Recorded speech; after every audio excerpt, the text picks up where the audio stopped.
এই গরমে রান্না করতেও ইচ্ছা করে না, খেতেও ইচ্ছা করে না, আর ভেবেই পাই না কি রান্না করব। অবশেষে একটা রান্না খুঁজে পেলাম। তো দেখেন কি রান্না করব আজকে।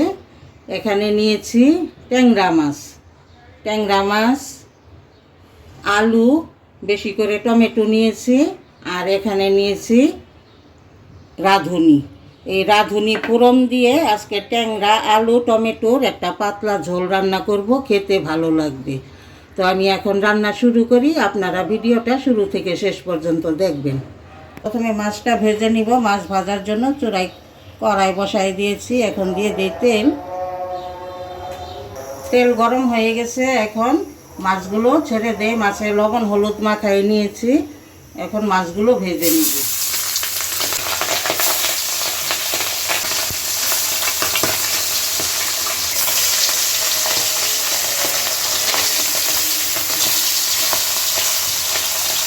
মাছগুলো উল্টায় পাল্টাইয়ে ভেজে নিব। এই মাছ ভাজার সময় অনেক ফাটে, তেল ছিট। মাছ ভাজা হয়ে গেছে, উঠাই নিই। এরকম করে সব কয়টা ভেজে নিই। ওই মাছ ভাজার তেলে দিয়ে দেই রাঁধুনি আর একটা তেজপাতা ফোড়ন। এই রাঁধুনিটা দিলে এই তরকারির গন্ধটা এত সুন্দর হয়, খেতেও ভালো লাগে। এখন দিয়ে দেই পেঁয়াজ কুচি।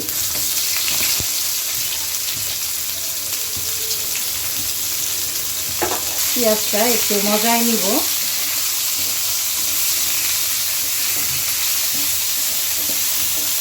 পেঁয়াজ মজে গেছে, এখন দিয়ে দিব সব মশলা।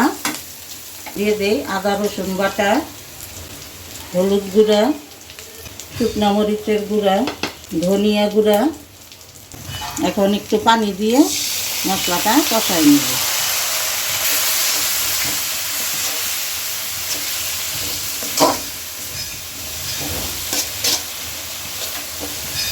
মশলা কষাই নিয়েছি, এখন দিয়ে দেই আলুগুলো একটু বড় বড় করে কেটে নিয়েছি।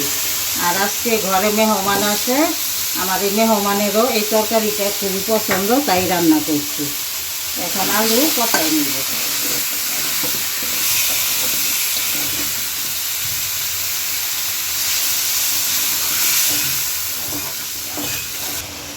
দিয়ে দেই স্বাদ মতো লবণ। আলুটা তাড়াতাড়ি সিদ্ধ হয়ে যাবে। দিয়ে দিলাম লবণ।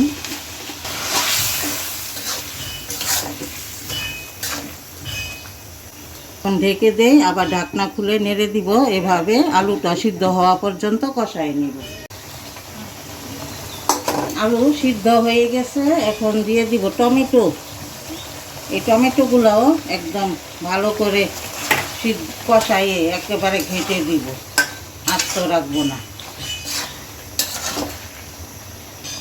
ঢেকে দিই, টমেটো সিদ্ধ হয়ে যাক। দেখেন টমেটো একদম সুন্দর করে গলে গেছে। এখন দিয়ে দেই ঝোল।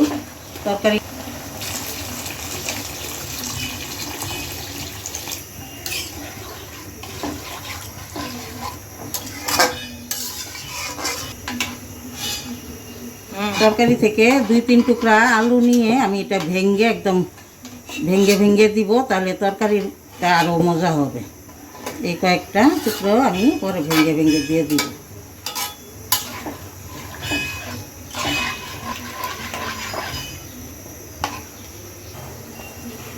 যেরকম ভাঙ্গা করে নিয়েছি, এখন এই আলুটাও দিয়ে দিই, তাহলে তরকারিটা খেতে ভালো লাগবে।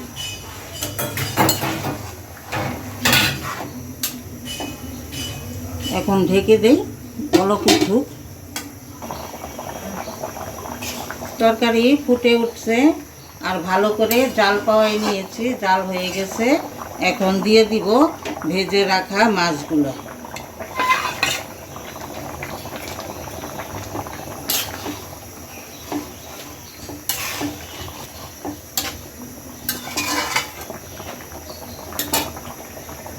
মাছ দিয়ে একটু সময় ঢেকে দিলাম।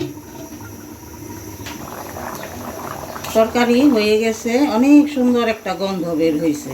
আর তরকারি রং তাজা হয়েছে না, অনেক মজার হবে। গরমের সময় এরকম একটু টক টক তরকারি খেতে খুবই ভালো লাগে, আর শরীরের জন্য তো উপকার, ভিটামিন সি আছে, যথেষ্ট উপকার। এখন চুলা বন্ধ করে দেই। হয়ে গেছে আলু, টমেটো, ট্যাংরা মাছ আর রাঁধুনি ফোড়ন দিয়ে মজাদার একটা তরকারি। আপনারা, আমি তো ট্যাংরা মাছ দিয়ে করেছি, আপনারা আপনাদের পছন্দের মাছ দিয়ে এই তরকারিটা একবার হলেও রান্না করে খাবেন। এই গরমের সময় খুবই ভালো লাগবে। তো আজকের মতো আমার ভিডিও এখানেই শেষ করছি। সবাইকে ধন্যবাদ।